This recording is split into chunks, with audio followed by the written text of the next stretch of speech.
Hello बच्चों, कैसे हैं आप लोग। आशा करती हूँ कि आप सभी अच्छे होंगे। बच्चों, शुरू करते हैं आज का अध्याय शब्द निर्माण समास।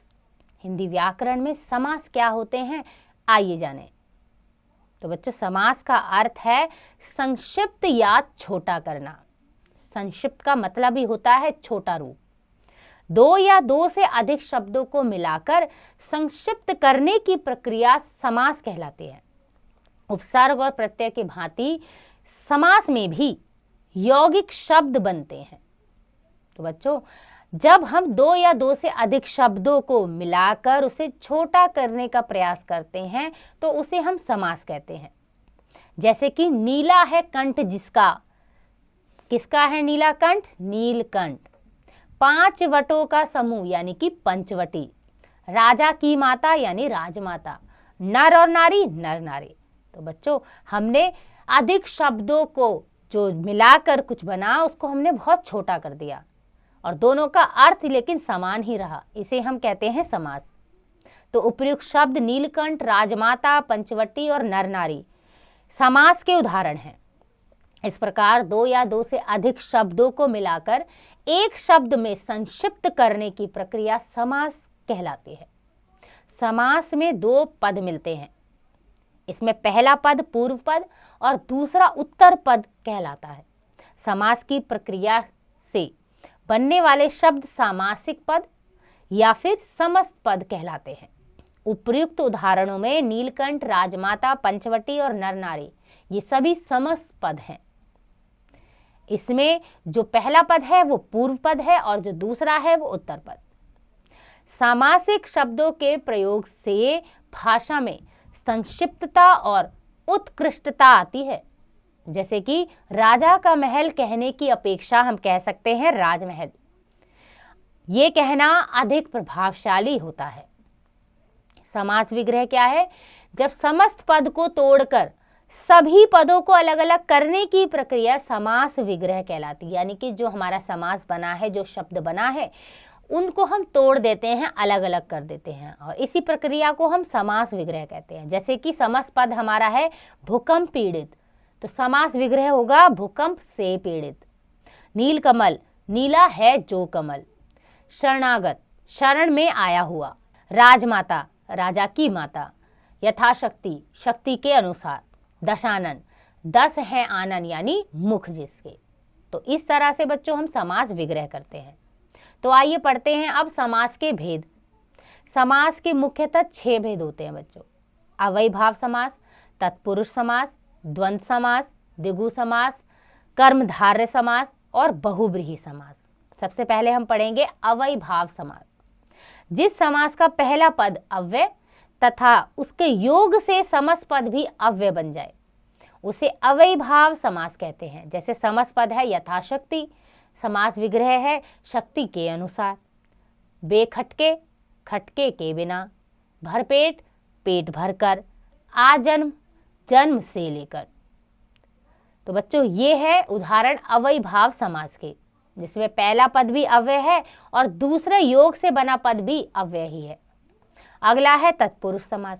जिस समास में उत्तर पद प्रधान होता है, यानी कि जो दूसरा पद होता है वो प्रधान होता है, उसे तत्पुरुष समास कहते हैं। जैसे वनवास समस्त पद है तो समास विग्रह है वन में वास। शरणागत, शरण में आया हुआ।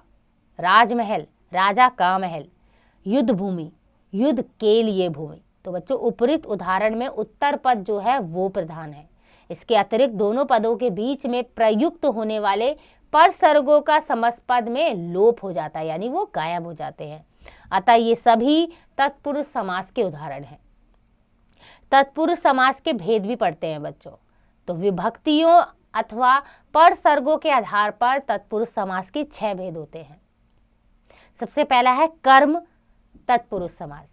जिस समास के पूर्व पद में कर्म कारक की को विभक्ति का लोप हो जाता है, यानी कि जो को है, जो को विभक्ति है वो गायब हो जाती है, वहां कर्म तत्पुरुष समास होता है। जैसे कि चिड़ी मार, चिड़ियों को मारने वाला, तो जो को विभक्ति है वो हटा दी है और शब्द बनाया चिड़ी मार। यश प्राप्त यानी यश को प्राप्त। तो जब बच्चों जहाँ को की विभक्ति होती है वो कर्म तत्पुरुष समास होता है। अगला है करण तत्पुरुष समास। जिस समास में करण की से या के द्वारा ये वाली विभक्तियों का लोप होता है वहां करण तत्पुरुष समास होता है। जैसे कि भूखमरा, भूख से मरा हुआ, ईश्वर प्रदत्त, ईश्वर द्वारा प्रदत्त। तो बच्चों यहाँ पर जो विभक्ति है वो से और के द्वारा का प्रयोग किया है, इसे हम करण तत्पुरुष समास कहेंगे। अगला है संप्रदान तत्पुरुष समास।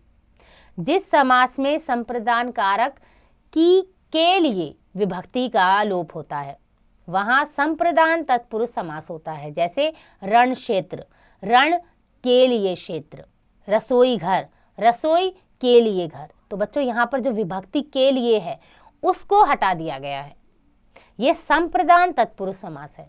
अगला है अपादान तत्पुरुष समास। जिस समास में अपादान कारक की से विभक्ति का लोप होता है, लोप यानी कि ये जो विभक्ति है ये गायब हो जाती है, हटा दी जाती है, वहां अपादान तत्पुरुष समास होता है। जैसे ऋण मुक्त, ऋण से मुक्त, धनहीन, धन से हीन। तो बच्चों यहाँ पे से जो विभक्ति है वो हटा दी गई है, ये है अपादान तत्पुरुष समास। अगला है अधिकरण तत्पुरुष समास।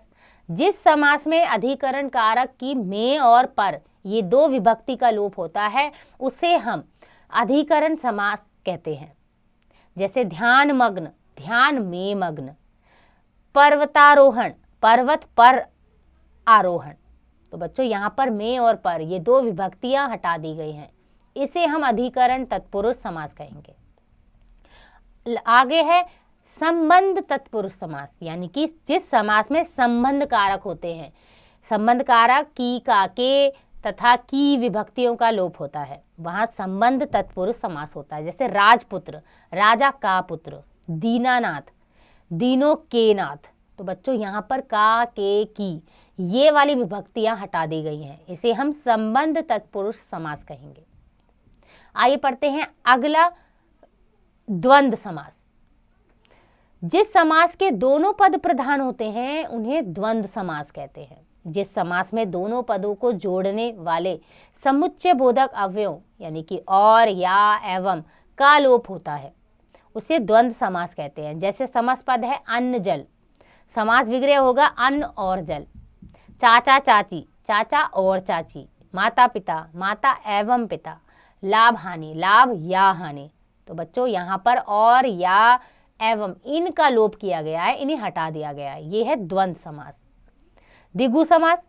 जब समास पद का पूर्व पद संख्यावाचक विशेषण और उसका अर्थ किसी समूह का बोध कराता है तो वहां पर द्विगु समास होता है। जैसे त्रिफला, तीन फलों का समूह। तो बच्चों यहाँ संख्या आ रही है, तो जहां संख्या आती है वो द्विगु समास होता है। पंचतंत्र, पांच तंत्रों का समूह। दोपहर, दो पहरों का समूह। तिरंगा, तीन रंगों का समूह। तो जहां पर हमारी संख्या आती है और वो किसी न किसी अर्थ के समूह बनाते हैं, इसे हम द्विगु समास कहेंगे। अगला है कर्मधारय समास। जिस समास के दोनों पदों में विशेषण, विशेष्य या उपमेय, उपमान का संबंध होता है वहां कर्मधारय समास होता है। जैसे समास पद है नीलांबर और समास विग्रह है नीला है जो अंबर। मृग नयन, मृग के समान नयन। कमल नयन, कमल के समान नयन। प्रधानाचार्य, प्रधान है जो आचार्य। तो बच्चों जिस समास के दोनों पदों में विशेषण और विशेष्य होते हैं वहां पर हम कर्मधारय समास का प्रयोग करते हैं। अगला है बहुव्रीहि समास। जिस समास के दोनों पदों में कोई भी पद प्रधान ना होकर कोई अन्य पद प्रधान होता है उसे बहुव्रीहि समास कहते हैं। जैसे कि नीलकंठ, नीला है कंठ जिसका अर्थात शिव। दशानन, 10 है मुख जिसके अर्थात रावण। वीणापाणी, वीणा है हाथ में जिसके अर्थात सरस्वती। चतुर्भुज, 4 है भुजाएं जिसकी अर्थात विष्णु।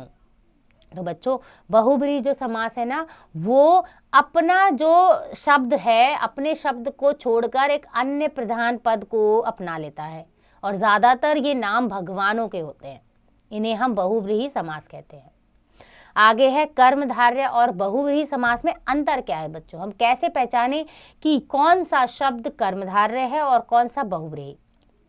तो बच्चों कर्मधारय समास के दोनों पदों में विशेषण और विशेष्य अथवा उपमेय और उपमान का संबंध रहता है, जबकि बहुव्रीहि समास में अन्य पद प्रधान होता है और विग्रह करने पर स्थिति स्पष्ट हो जाती है। जैसे पीतांबर, पीले हैं जो अंबर अर्थात वस्त्र, तो ये कर्मधारय समास है क्योंकि यहाँ पर हमने जो अंबर पीला है यानी कि हमने विशेषण का और विशेष्य का प्रयोग किया है। तो जहाँ पर विशेषण और विशेष्य की तुलना की जाती है वो कर्मधारय है। दूसरा शब्द है पीतांबर यानी कि पीला है अंबर जिसका अर्थात श्री कृष्ण, तो ये बहुव्रीहि समास है। द्विगु और बहुव्रीहि समास में अंतर क्या है, यदि समस्त पद का पहला पद संख्यावाचक हो तो वहां द्विगु समास होता है, लेकिन जिस समास के दोनों पद प्रधान ना होकर कोई अन्य पद प्रधान हो तो वहां पर बहुव्रीहि समास होता है। जैसे चतुर्भुज, चार भुजाओं का समूह, तो जहां पर समूह है और संख्या है वो बच्चों द्विगु समास होगा। लेकिन चार हैं भुजाएं जिसकी अर्थात विष्णु भगवान की चार भुजाएं होती हैं, तो ये एक बहुव्रीहि समास होगा। इस प्रकार बच्चों हम अंतर पहचानते हैं द्विगु और बहुव्रीहि समास। तो आइए दोहराएं, दो या दो से अधिक शब्दों को मिलाकर संक्षिप्त करने की प्रक्रिया को समास कहते हैं। समास की प्रक्रिया से बनने वाले शब्दों को समासपद या सामासिक पद कहते हैं। सामासिक पद को अलग अलग करने की क्रिया को समास विग्रह कहते हैं और समास के मुख्यतः 6 भेद होते हैं: अव्ययीभाव समास, तत्पुरुष समास, द्वंद्व समास, द्विगु समास, कर्मधारय समास और बहुव्रीहि समास। आशा करती हूँ बच्चों कि आपको यह अध्याय समझ आ गया होगा। इसका अभ्यास आप स्वयं कीजिए।